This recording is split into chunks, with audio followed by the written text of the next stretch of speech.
Hello, hello. Welcome back to Sit and See. I'm Dr. Jared Jones. My research specialties are ancient systems of meditation, the cognitive science of meditation, Buddhist philosophy, and the philosophy of science. This class is basically about teaching people living in the real world how to train in meditation. I've been a practicing Tibetan Buddhist for about 20 years, and overlapping with that, training in Dragon Gate Taoism for another 6. And there are, it seems to me, some techniques for training and meditation that work really, really well for lay people living in the real world, and some that don't work so well at all. It seems to me that there are some techniques that work really well for training and meditation in retreat that don't work so well in real life. And if you know the techniques that work quite well in real life, then when you get out of retreat, for example, after doing more intensive styles of practice, you will be able to carry much more of those benefits into your ordinary life. So that's why I'm here, teaching a relatively secular version of meditation training that I call the 5 foundations. 5 cognitive skills put into a context that will allow you to train in meditation quite seriously as a layperson without spending very much time in retreat. And if you do happen to spend a great deal of time in retreat, all the better. You'll be able to take more of the results of those retreats out into the wild, into your real life, if you train in the 5 foundations. So, in brief, that's why I'm here. Welcome, everyone. If you're finding this later, welcome, welcome. So, while I'm waiting for the usual suspects to join in, as they trickle in, they usually do, I will ramble on. If you have questions about your personal meditation practice and you're finding this later, you can just pop them into the chat down below. Hello, Boo. Welcome. You can pop them into the comment section rather down below. If you're here live, you can pop your questions about your meditation practices into the chat. And generally speaking, I spend the first 15, sometimes 30 minutes answering questions about meditation before we get into our main practice. Okay, sweet and sour, welcome. Good to see you.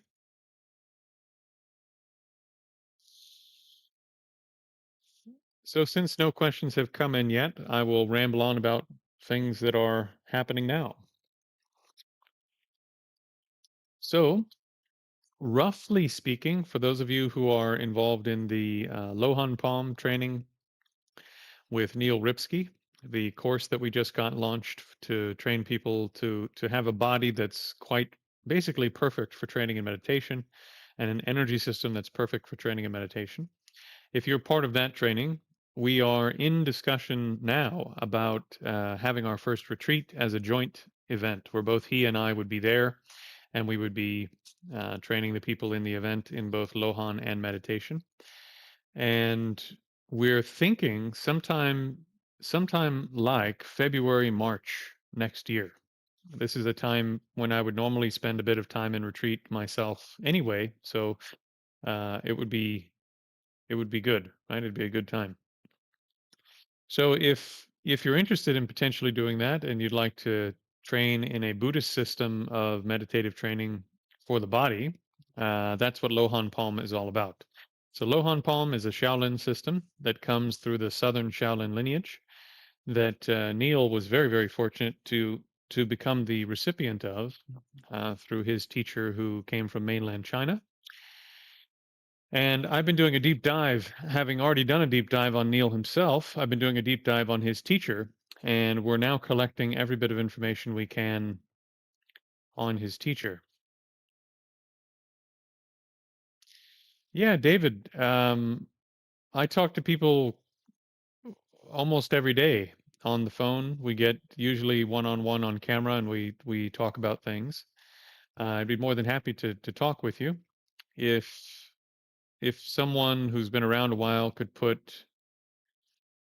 Oh, thank you, Red. It's appreciated. If somebody that's been around for a bit could put the Discord link and the Facebook group link in the chat, just reach out to me, David, and we can talk. I'm happy to talk with you.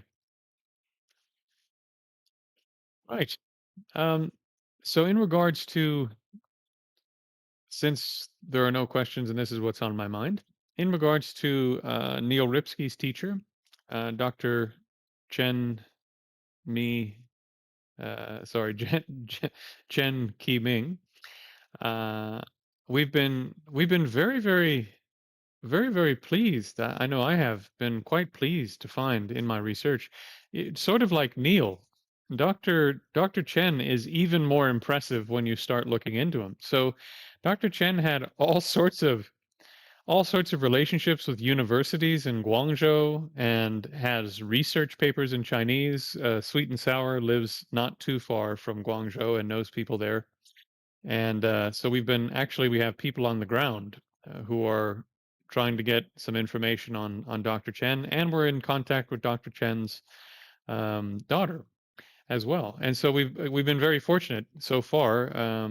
Sweet and Sour has been doing some sleuthing for us, and Dr. Chen wrote a book in Chinese that was a very small publication, and she was able to track down one copy. And apparently, talking to Neil's been talking to Dr. Chen's daughter, and she only had one copy of his book in Chinese. So at least we'll have two copies of the book in the community, and we'll be able to get it translated for those who are interested in knowing more about him and his work. So just a little bit about him that we've sorted out. I mean, of course, Neil knows all of this, but things that I've sorted out. Really fascinating. So the Jingwu Sports Federation opened its first branch in Jingwu. For those who don't know, is a really famous martial arts organization in China that brought together a bunch of different family systems of martial arts for the first time that had been basically fighting with each other for centuries. And in Guangzhou, they opened a branch in 1919, and we found a photo of the branch. So we have a photo of the actual exterior of the branch with somebody standing out in front of it, which is really cool. And then over the course of the next 100 years or so, it moved three times. But the third place that it landed was a Chinese medical clinic. And Dr. Chen mentioned on a number of occasions that he had been a founding member of Jingwu in Guangzhou, and we think that it must be this one. We're going to try to talk to the main Jingwu organization, the central one, at some point, but we think probably it's this third branch as Jingwu sort of moved around the city to different locations in Guangzhou. That branch, it's probably this third one that he was one of the founders of. So again, it's really cool and rewarding to be able to actually talk to people that can look into these things in the country where these events took place and to get information about it. So we're finding a lot of interesting stuff. Yeah, so the gentleman himself ended up in Canada because he was part of an organization that was doing an exchange with Canada and had been doing an exchange, was one of the leaders in that organization, I think for 4 years 4 or 6 years before he decided to actually move to Canada. And he had been using Lohan as a way to treat medical illness through traditional Chinese medicine. So people would come in and say, I have a back problem. And he would say, okay, do this exercise from Lohan to help fix your back, or do this exercise from Lohan to help with your shoulder, et cetera, et cetera. So his Lohan was part of his treatment plan for his patients.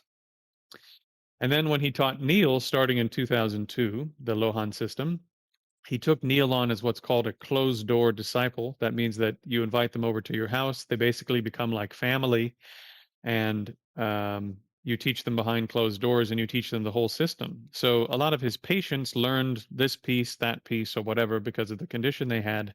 But Neil spent the better part of 20 years learning the entire system inside and out. It was pretty, again, it's almost like a Hollywood movie, right?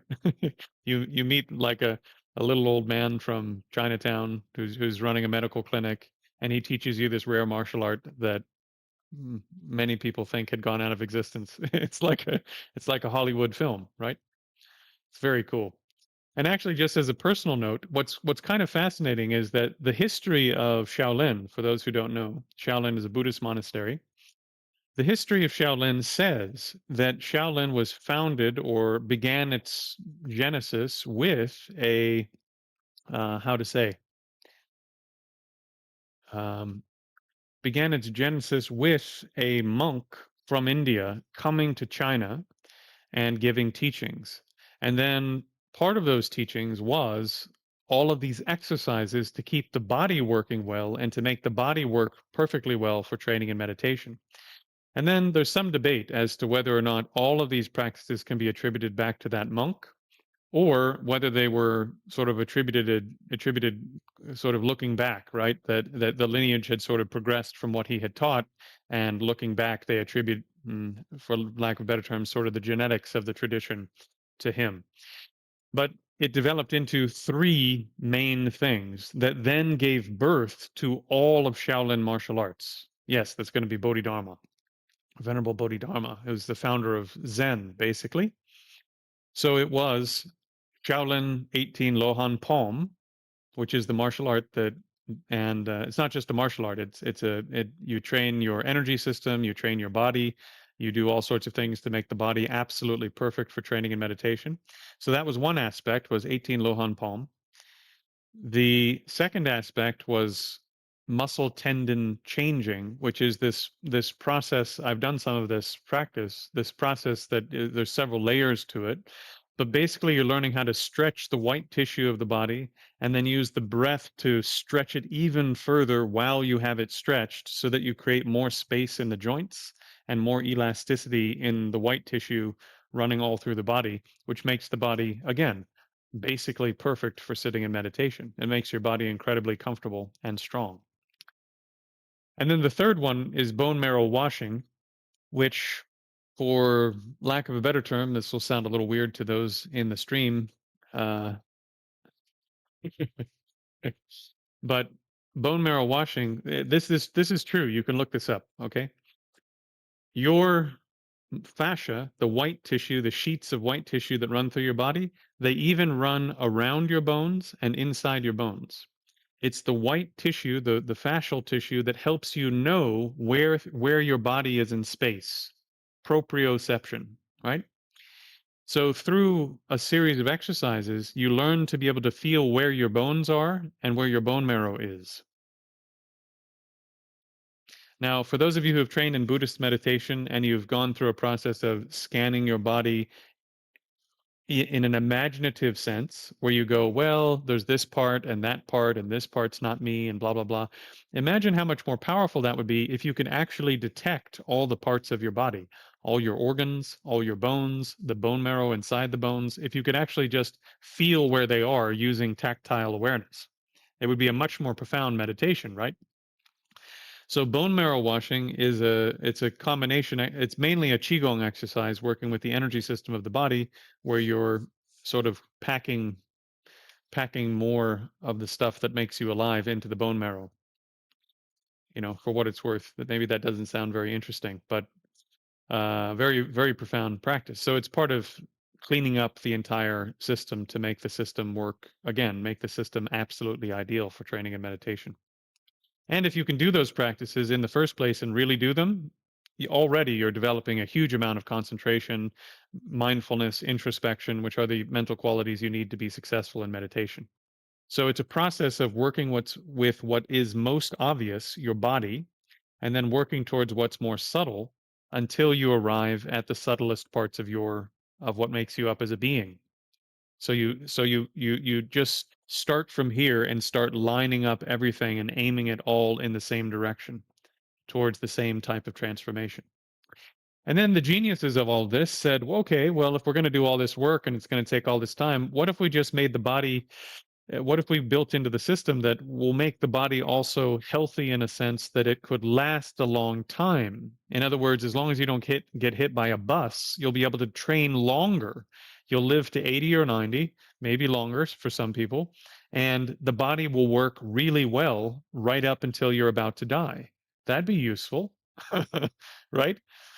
And so they built into these systems essentially longevity practices that make the body work and stay healthy, etc., until old age. And then, of course, think about ancient China, right? Yeah, sweet and sour is absolutely right. Yes, and Tai Chi evolved from this. Okay, sorry. Let me land the plane, you guys, because this is pretty cool. So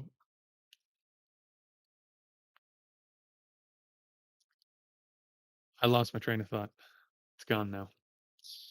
All right. So going back to Lohan, then, what's really interesting about the Lohan form is once you start learning the form, it looks more like Indian yoga than Asian martial art. It also looks like Asian martial art, but you can see stuff that's more like yoga in it, which is really interesting because that should be true if it's an art that at least started its genesis through interaction with India. Do you understand what I mean? So right from the opening of the set, right from the opening of the Lohan set, it looks and feels more like the opening of a something you might do in a physical yoga training session from one of the Hindu yoga systems. It's really fascinating, right? Because this would have come over to China in around the fourth century, I think, around third or fourth century. It's really interesting. And then exactly right, sweet and sour. You put it quite right. So the geniuses of these systems said, okay, so what we'll do is we'll start with your body, and we'll help you develop all of the energetic skills and the mental skills that you need to progress down the path while working with the body. And since you're working with the body anyway, why not make the body absolutely perfect for meditation and make the body absolutely perfect in terms of as perfect as you can so that it will age well, you know? If it ages poorly, as you said, your health becomes a hindrance, so let's make the body work well. And while we're doing that, we will also start working on the energy system and make that work well so that you can do the next layer of practices related to the energy system. And then while we're doing that, obviously, we're also training your mind so that your mind will be quite capable when you do the mental practices. So it's this flow chart where you're building up all of these skills and things together, but also in a pretty logical order from most obvious to least obvious. It's again, it just speaks to genius. But long story short, Neil through unbelievably good karma encountered Dr. Chen Qiming, and Dr. Chen Qiming, as far as I can tell, it like I found one copy of his book because it was a small publication. And you know where I found it? It was at a university library in China. They had it on their library list, right? And Dr. Chen himself had relationships with and taught at some universities in China. It's really interesting, right? So he was quite famous, quite well known. He did research studies on traditional Chinese medicine. Some of those are published. Sweet and Sour actually tracked a few of them down, so the Chinese versions of those are still online in traditional Chinese medical journals in China.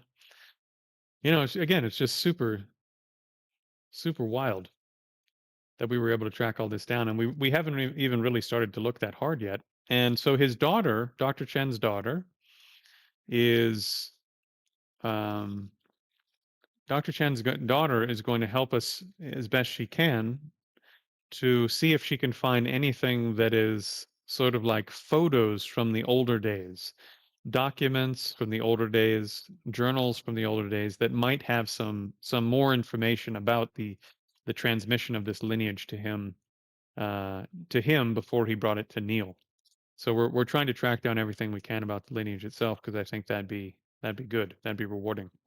Although what we're facing is, mm, you know, 1960s, 70s, we're dealing with cultural revolution where they're destroying everything like this in China, and then we're dealing with, the Chinese Communist Party after this, and then on top of that, we're dealing with the destruction of Tibet, basically, where they destroyed, I think, 6,100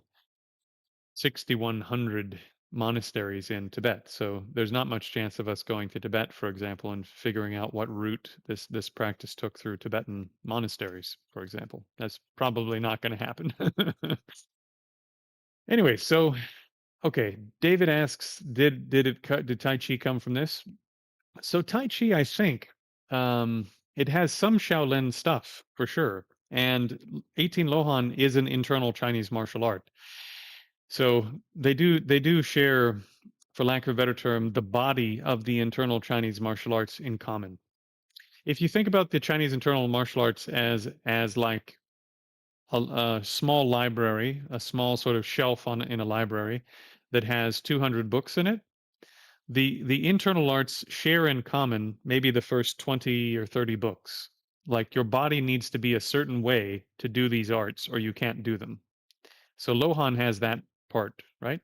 And then they have some books that are just in their art and not in the other ones. And then they have other books randomly that they share with each other, you could say, right? What's really interesting about Neil is that he's trained in Tai Chi, he's trained in Xingyi, he's trained in Bagua, he's trained in what is it, Ziquan, drunken boxing, which is in part it's an internal art. It looks huge, but actually the mechanics inside of it are largely internal martial art mechanics. And if you make it smaller, it basically becomes Tai Chi, which is really interesting. um, and then he's trained in Yiquan and something else.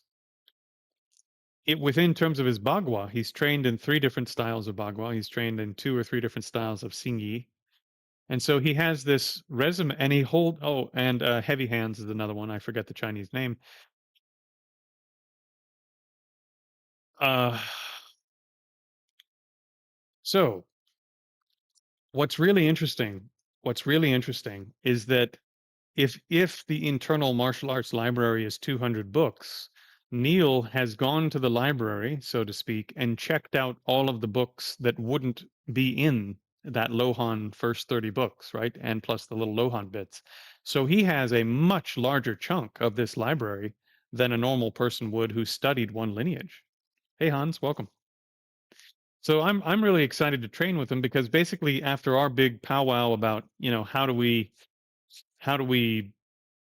teach this together and what order do you want to teach things in, basically what he communicated to me is he wants to take all of these other skills that you train in the other arts that you find in sort of in part or what have you in the Lohan system, and he's going to import all of these other jins and so forth from these arts into his way of teaching you Lohan.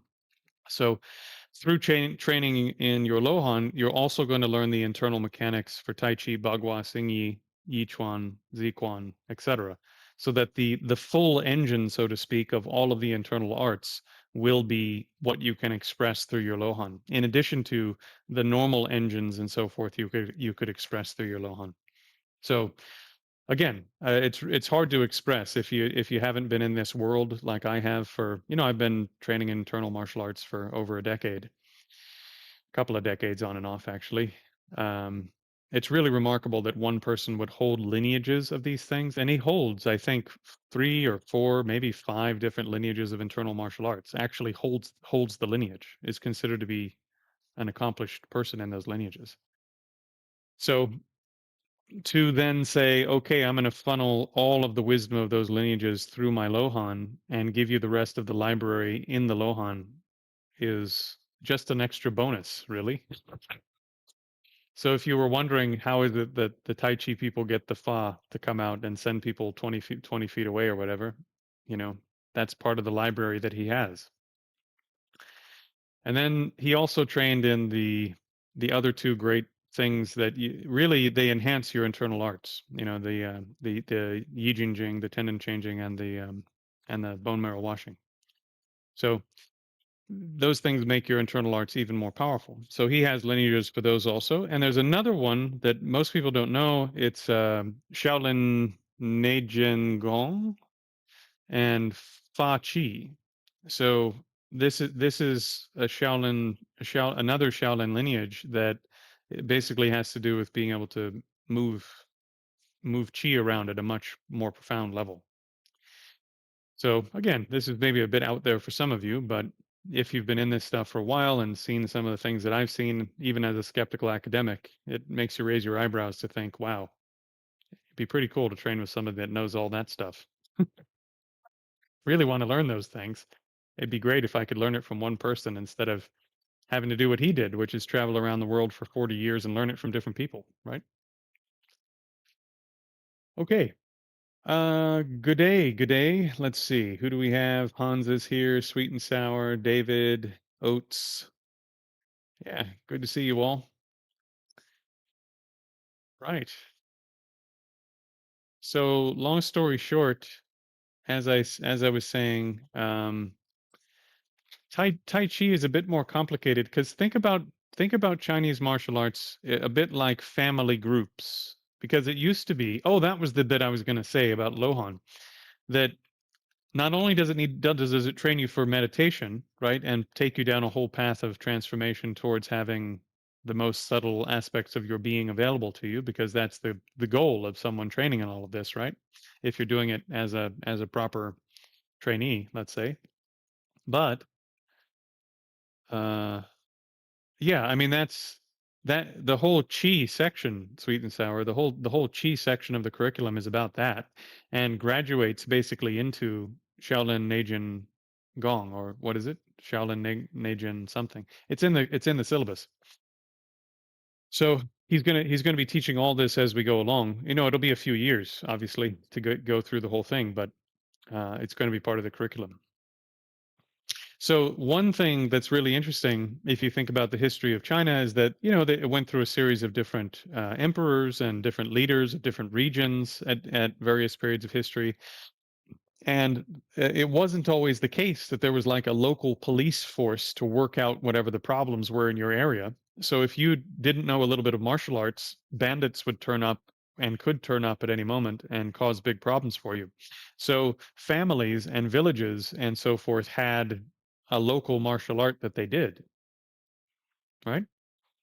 I mean, you find a bit of this sort of thing around Europe too.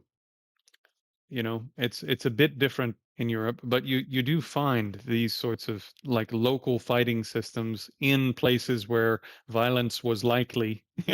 People were interested in being able to defend themselves.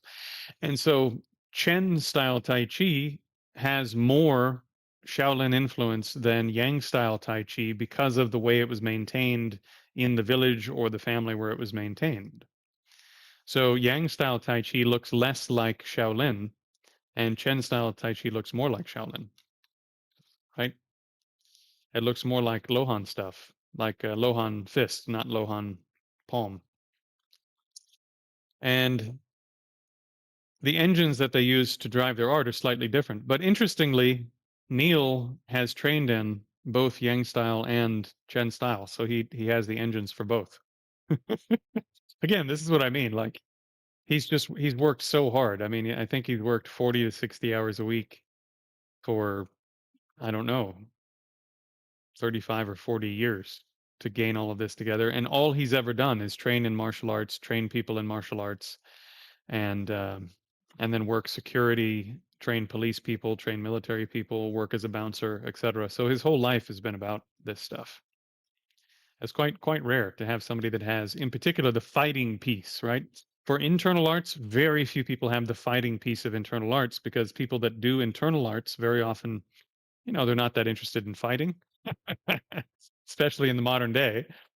Neil learned all the fighting stuff through Jingwu and did a lot of fighting, did bouncing, and has trained a lot of other people to use Chinese arts for fighting, and has trained with a lot of people. There's a really funny article. If you're part of the course already, go to the bonus section, go to the articles, and look at the article "Fighting on a Rooftop." It's called "Fighting on a Rooftop." Again, it's like a Hollywood movie. But he met this lineage holder for what was it? What did Grandmaster Zhu teach? I think Grandmaster Zhu was teaching Tai Chi, if I'm not mistaken, or just general internal arts, because he's another person who's trained in a lot of stuff. And so Grandmaster Zhu, and he one of the things that you would do in the old days, and you don't see this much anymore, but one of the things you do in the old days is if you wanted to take a teacher seriously and you wanted them to take you seriously, you would have a challenge match. You'd fight them. And so they go to the rooftop. They say, this had been arranged. It was very polite, and it's not like an angry thing or something.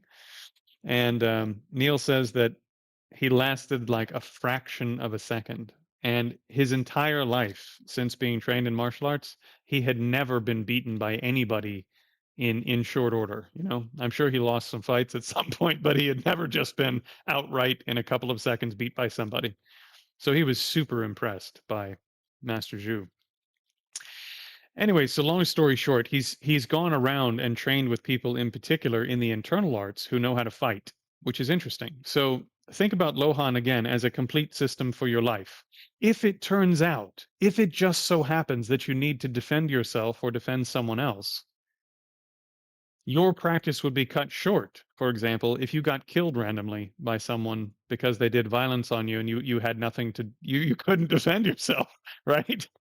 And so part of the package, sort of like these family systems for martial arts and what have you, that were there to defend a whole village from bandits or whatever, the Lohan system has built into it. Well, not only are we going to take you through this entire process of transformation, but just in case someone tries to kill you, here's some stuff to stop them from killing you. And by the way that we're going to teach you this, of course, if you have to, you can do really great damage to somebody, but we're going to teach you skills as you go along. Hopefully, if you're skillful enough, you won't have to hurt anybody at all. You can just disable them, and not in some weird mystical way, but just, incapacitate them, put them on the ground, whatever, so that you can walk away or wait until the cops come. you know? So the highest jin, the highest sort of internal skill in the art is I don't know. It's a bit hard to talk about this if you've never seen people do this because it just looks fake until you train with somebody that knows how to do it. Let me preface all this by saying I've trained a little bit in Brazilian jiu-jitsu. I've trained a little bit trained in judo for about a year and a half. Trained in taekwondo for a bit. Like I've trained in some normal. I even trained in a little bit of MMA, a little bit of Muay Thai, a little bit of, you know, I've trained in a little bit of a lot of things. And the first martial art I trained in California was basically it was, it was old school martial arts. It was for taking people apart if they tried to hurt you.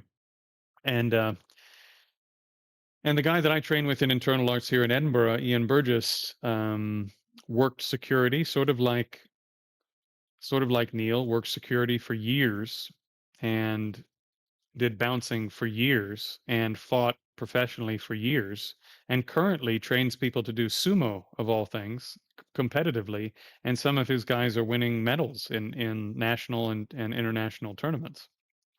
So he can fight, right? And he says this internal stuff, this internal Chinese stuff is good for fighting. The trouble is almost nobody trains it in such a way that you could use it for fighting. That's the problem. Right? So this is coming from somebody who's quite competent. Having said all of that, when I've had people who know what they're doing use those skills on me, even though I'm resisting with every ounce that I can muster, I can be rendered, put down pretty easily by somebody that knows what they're doing.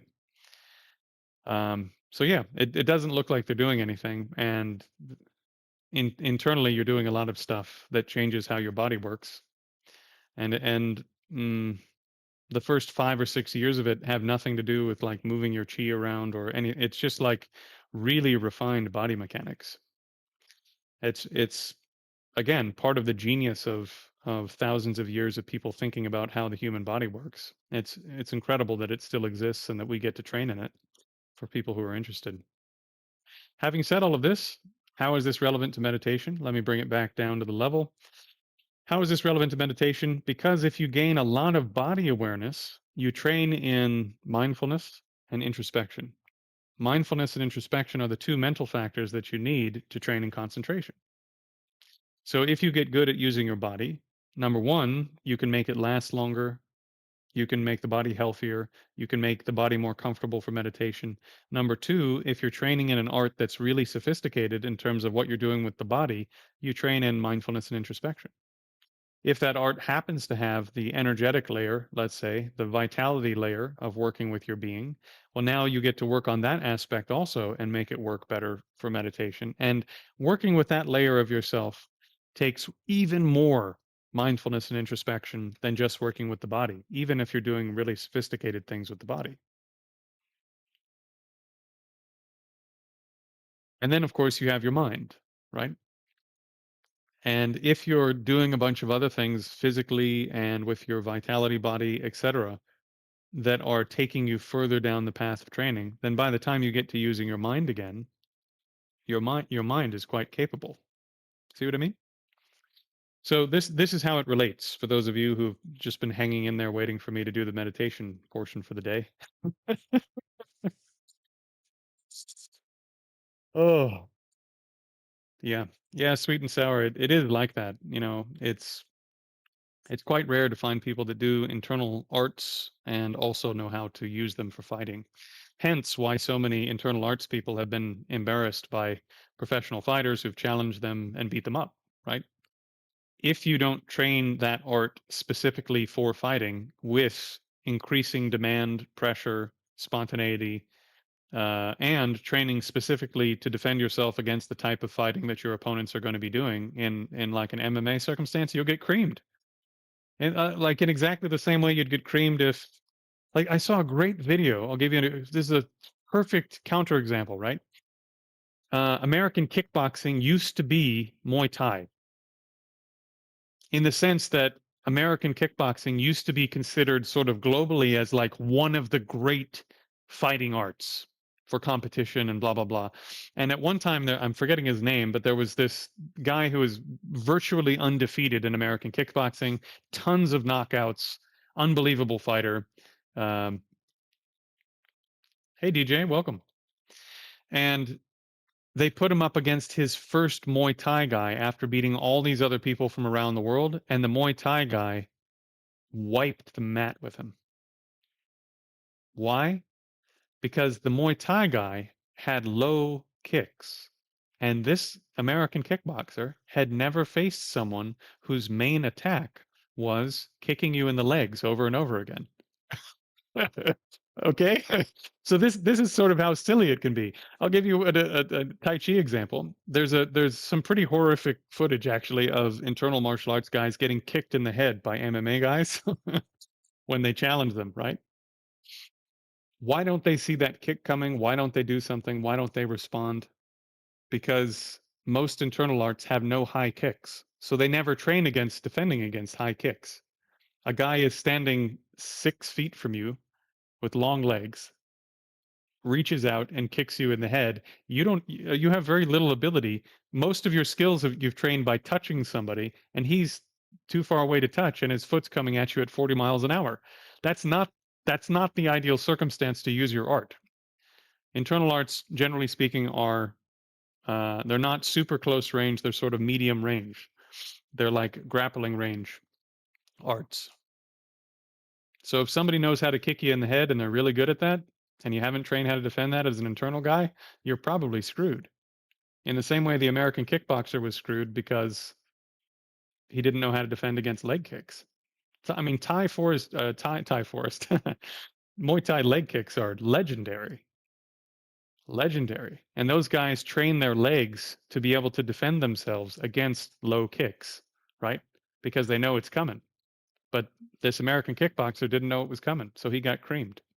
So, like this, internal arts have a bad name because the training methods for fighting are not very good at the moment. But from what I have gathered, Neil has actually trained these arts repeatedly and in demanding circumstances to be able to use them in a fighting context if he wanted to.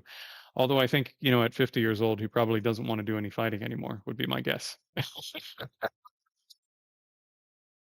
Okay, well, since it doesn't look like any questions are coming in, David says, when I was at the gym, I used to concentrate on my muscles. That's actually a really great point. Who was it?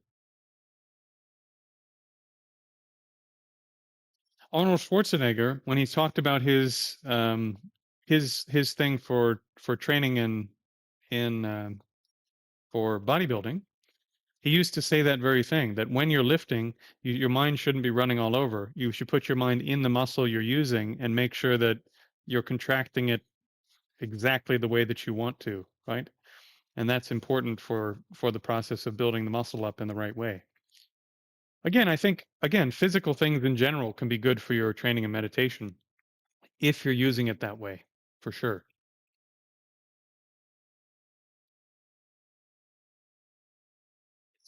So DJ, this is a common, actually a quite common thing.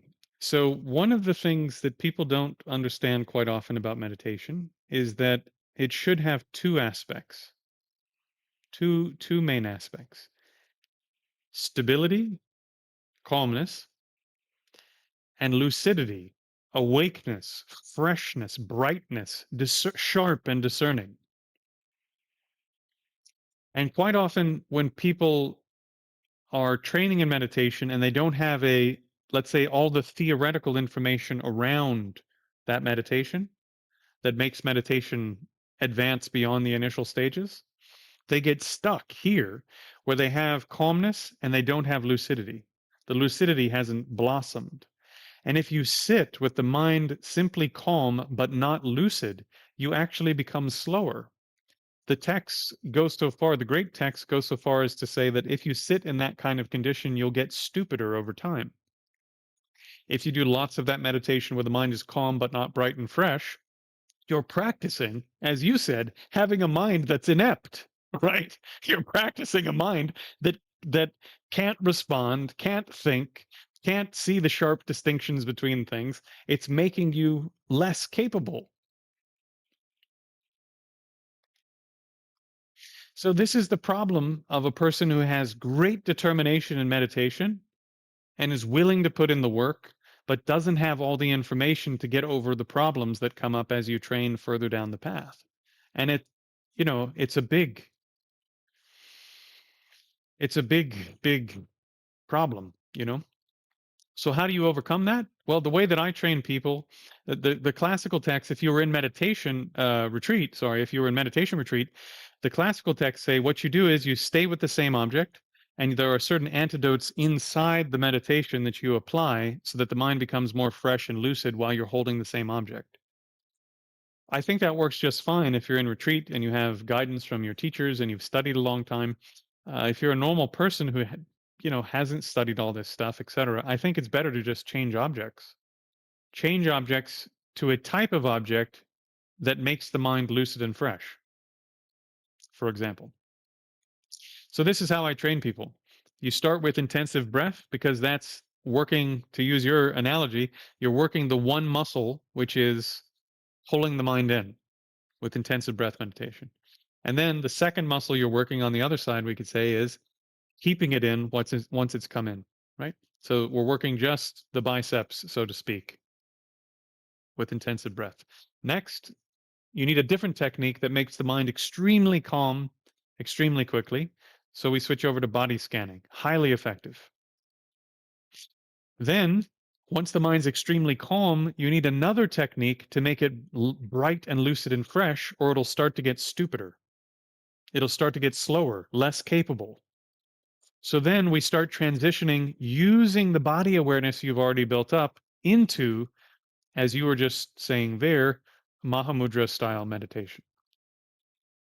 Because focusing your awareness on the fullness of one of your external senses, and then another one, and then another one, naturally, the reason dullness, that sort of that ineptness builds up, is because your mind gets distracted by the internal state that's calm, and it goes, "Ooh, this is nice.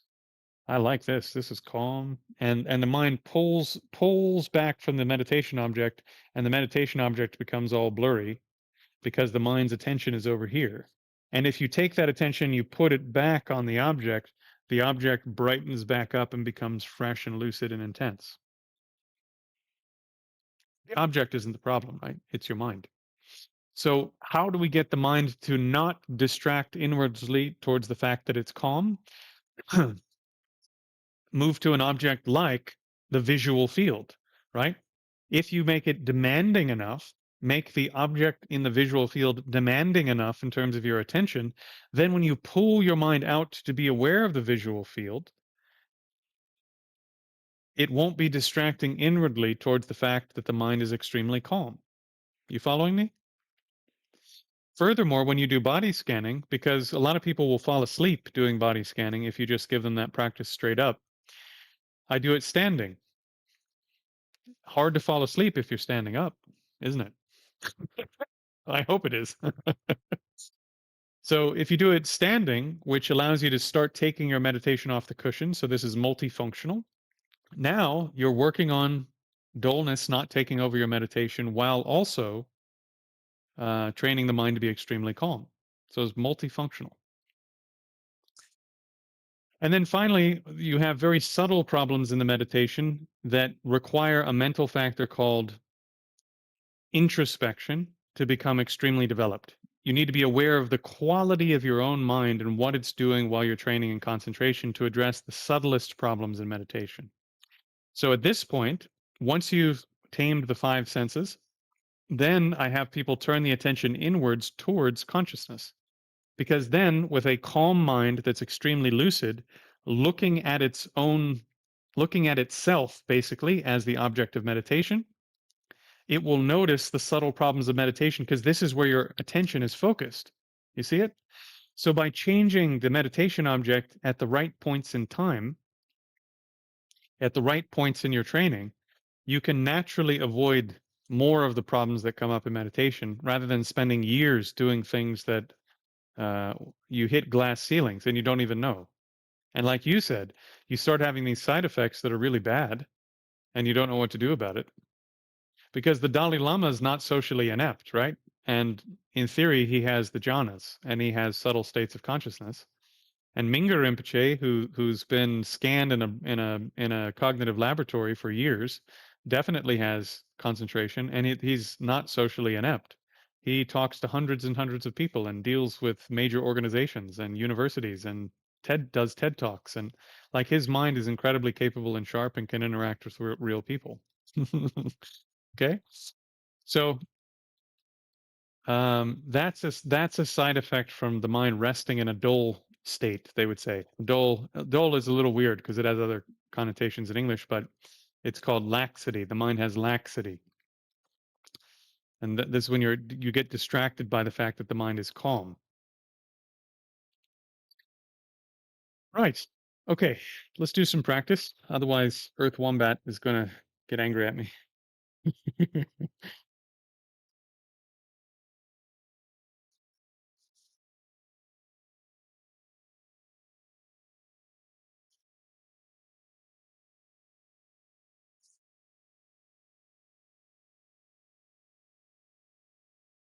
So since the question that came in today mainly was about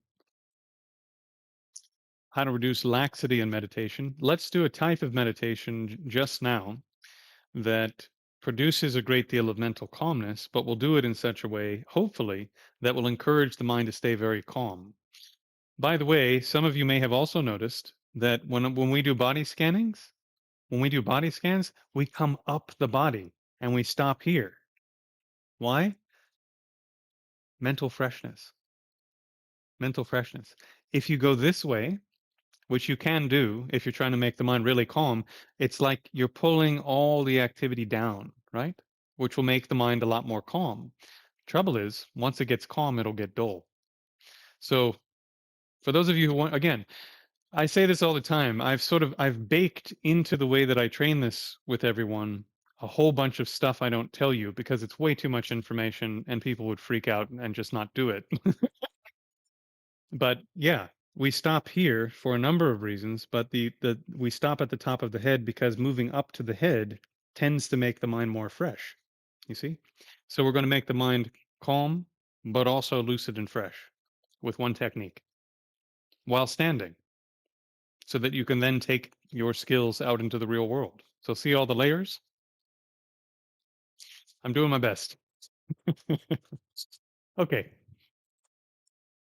Right. So what we'll do, for those of you who have done this with me before, you already know what to do in terms of posture. We're going to skip a bunch of the posture stuff today and just do the body scan. So, mm, how do I want to do this? It's a little dark. So, I think what we'll do is this. So, just stand sort of however's comfortable if you don't know how to stand the way that I teach. And once you're standing relatively comfortably, try to just get the extra tension out of the body. right? So that the body is relatively relaxed. Bend the knees a little bit rather than standing on the heels, because without getting into too much detail, that even though it'll be a bit uncomfortable for the first few weeks to stand that way, in the long run, it's much more comfortable to stand with the knees slightly bent. Okay, so we'll start from the feet and we'll do a body scan meditation. So starting with the toes, place the mind in all of your toes on both sides,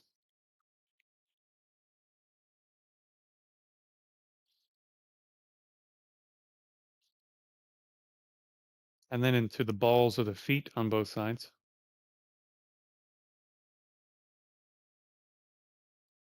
into the arches,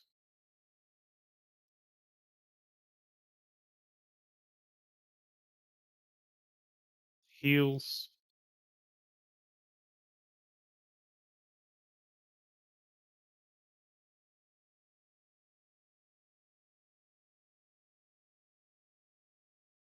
ankles,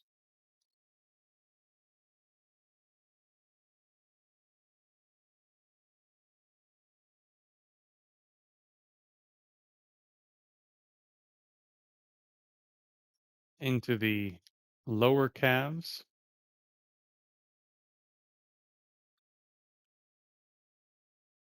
into the upper calves,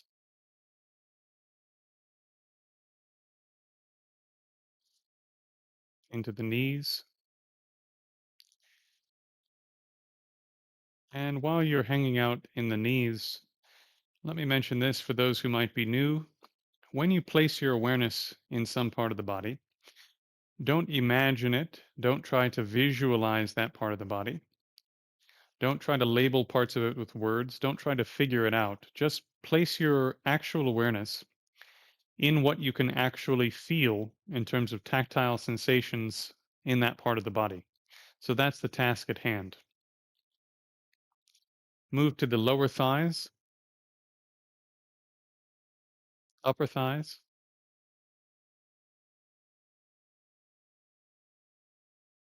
into the hips. So not the pelvis yet, but just the hip joints, front of the pelvis, back of the pelvis.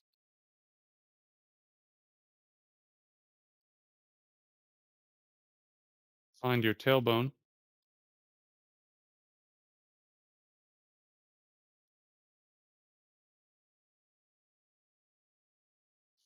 anus, perineum,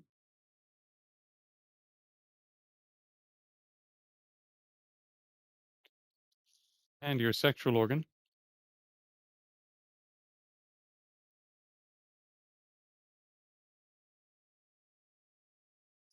Come to rest at the tip of the organ or at the most sensitive point.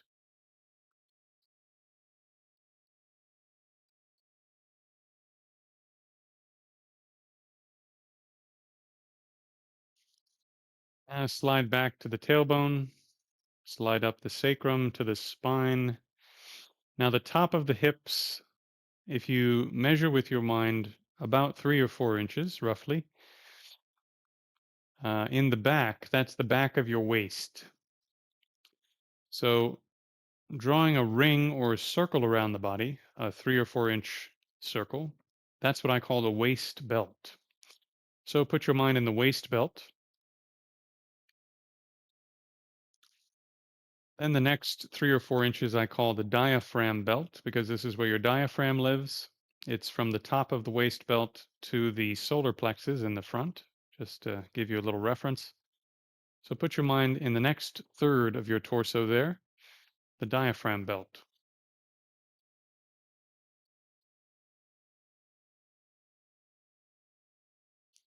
Now put your awareness in the remaining portion of your trunk. Imagine that you had no arms. That's the portion of your trunk you're trying to get into, not the complex stuff related to your shoulders and your scapula, etc. But if there was no arms at all, just the upper chest cavity.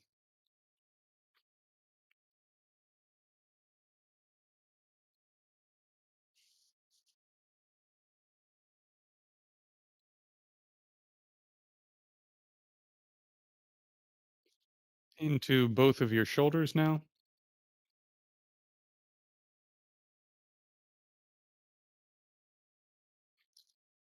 into the bicep region, into the elbows, forearms, wrists, palms, and the back of your hands, knuckles, second knuckle, third knuckle, and the fingertips. Now move up to the lower third of your neck, the middle third, and the upper third, into the joint between the neck and the skull.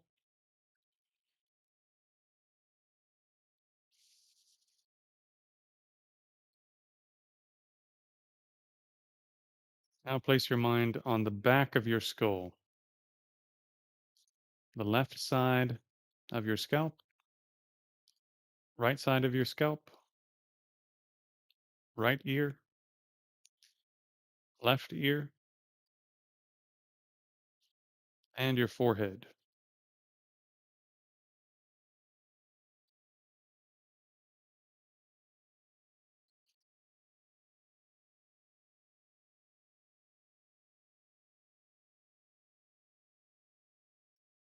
Left eyebrow, left eye,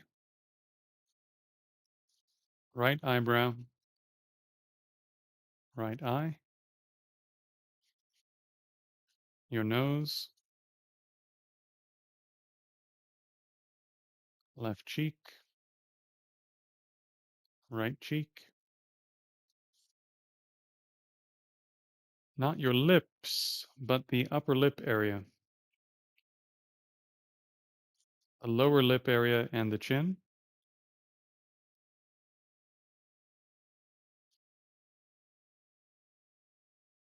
Now the top lip, bottom lip.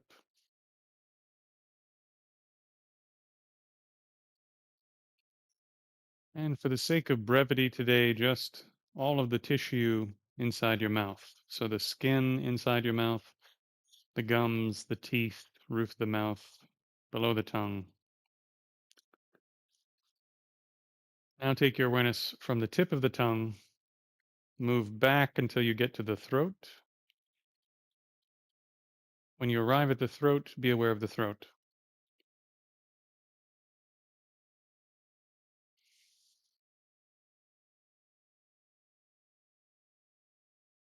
Now, easily move your mind straight up from there to the top of the head.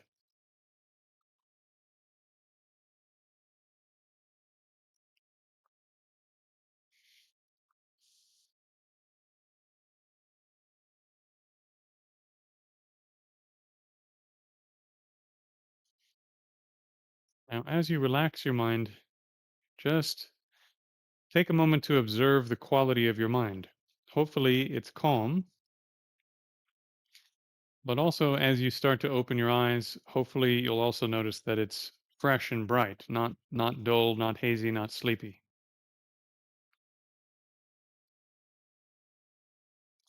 So this is beginning to get much closer to what a state of concentration is like.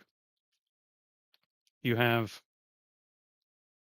stability, calmness, and you have lucidity, awakeness. And both of these need to grow through the practice. Stability has to come first in your practice because if you try to make the mind lucid and fresh without being stable, it just becomes more unstable. It's like it was moving this fast, now you made it more bright and fresh. It's like giving a kid sugar, right? All of a sudden they're going nuts. So before you add more brightness, more freshness, more intensity, you need it to be calm. So the reason that I like body scanning is that it makes the mind very, very calm. And if you've already trained in something like intensive breath, which I call foundation one, sort of the first baseline skill, but DJ, you already have some experience. So once you have this baseline skill of being able to pool the mind a little bit somewhere, body scanning will be very effective at making the mind calm. But if you do a body scan in such a way that it also tends to make the mind fresh, then you're already starting to counteract the potential downside of having the mind get too calm. Hopefully that makes sense, you know? So DJ, just for reference, um, I don't really teach a whole lot about the energy system or the chakra system or how to use chi or prana or kundalini or these things. I do practices of this kind, but I don't teach them because you need to know a huge amount to teach them. You only need to know a little bit to do them, relatively speaking, especially if you have good teachers. So the way that I teach body scanning does another sort of hidden layer to the way that I teach body scanning is I'm teaching you or sort of teaching you how to divide the body up in such a way, largely, that will help you become aware eventually of, yes, your chakra system, et cetera, et cetera. If you become interested in those practices, it would be useful, for example, to be able to be aware that the upper chest is one connected cavity, and so is this, and so is this, right? There are three main cavities. And then also you have your waist belt here, right? Which is part of the pelvic cavity. But if you want to do internal martial arts stuff, it can be useful to be able to divide the waist out as a separate unit from the pelvic cavity. And then I think there's two different chakras too. There's one here and one here. In any case, so the overall point is that yes, part of the reason it's good to rest on the top of the head is that there are chakras there, et cetera, et cetera. If you train your body scanning awareness in a certain way, you will naturally start to become aware of the energies of the body. And then I won't have to convince you that there are such a thing. You'll just start having experiences, and I'll say, yep, that's what that is. So, like 10 years from now, after you do a bunch more practice and study of other things, you can do practices related to those. And you already have some foundational skill to be able to work with those things instead of starting from scratch. See what I mean? So this is why I say what I teach are five foundations. They're five foundations. You start with these skills of being able to be aware of the components that make up your being and to generate basically a state of concentration that you can begin to take out into the rest of your life. That's of pretty good quality. And the fifth foundation is being able to work with the content on the surface of your mind so that if you have anger problems, lust problems, frustration problems, weak will, whatever your thing is. We all have a thing, and we all do some things that we shouldn't do. But whatever your main issue is, you can start attacking it using Foundation 5 and making it something else. If you're too arrogant, you can become more humble, for example. Or if you're too get frustrated too easily, and that's hurting you and hurting other people, well, you can change that so that it's harder to get frustrated, right? So with these foundations, you can then build your Buddhist temple on top, or if you wanted to do Kashmiri Shivism, it's fine by me. You know, that's not what I would choose personally, but we all choose the thing that we think is going to be best, right? So I have students, I've said this many times before, but I have students who all do all sorts of things. One gentleman is Sufi, I think one gentleman's Eastern Orthodox, one older lady who's Jewish. To me, it's that these techniques will work regardless of your religious beliefs, and will help prepare your system to do practices of all kinds. Okay, let's see. David says did a bit better today. Good, good, good. Yeah. Standing meditation can really help. It'll honestly it'll help your mental health too because you're working with the body and not just your mind. If you stand properly, it has really, really, really good psychological effects that go beyond simply the training we're doing in concentration. because posture changes how you feel about things. So if you can adjust your posture to make it more like a person who mm, isn't depressed or isn't full of anxiety or isn't arrogant or isn't, you name it, right? If you make the posture like a being who already has tons of good qualities on the inside, it changes the qualities you have on the inside just for free. In the I think it's in the Shobo Genzo. Dogen says basically when you're doing his way of training the Dharma, of course, there's a whole bunch of other things, but posture can be considered to be so important that posture is enlightenment. Just having correct posture. This is how important he thought it was. Think about that, right? And recently we've learned that the posture that you hold from day to day, the postures that you have, like for example, if you're scared, you go like this, right? You cover the soft bits.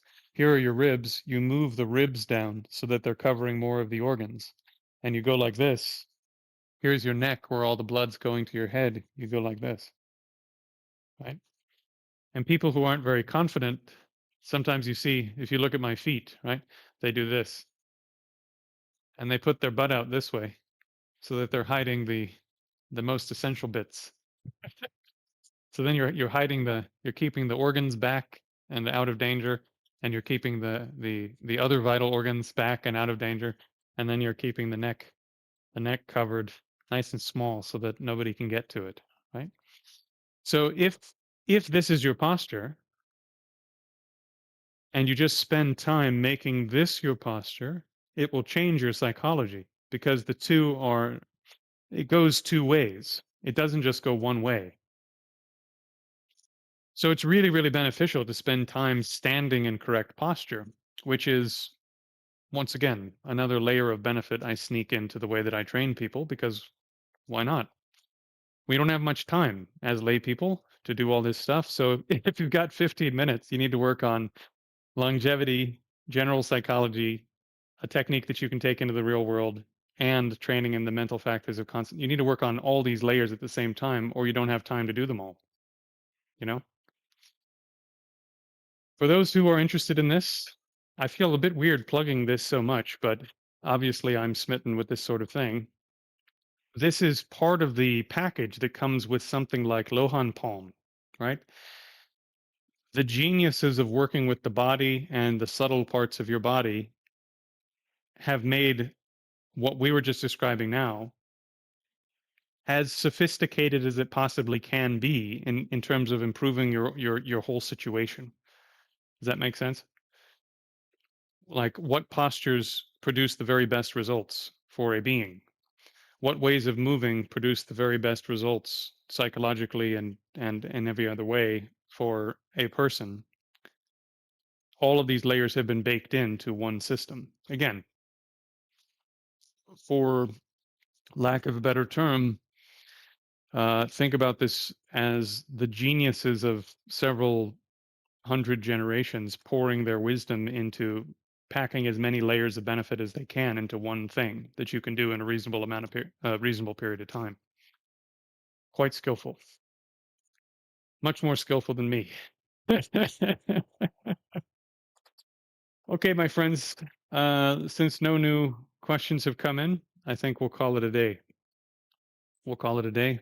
I hope you all stay well, and if I don't see you again soon, try not to die before I do. All right? Cheers.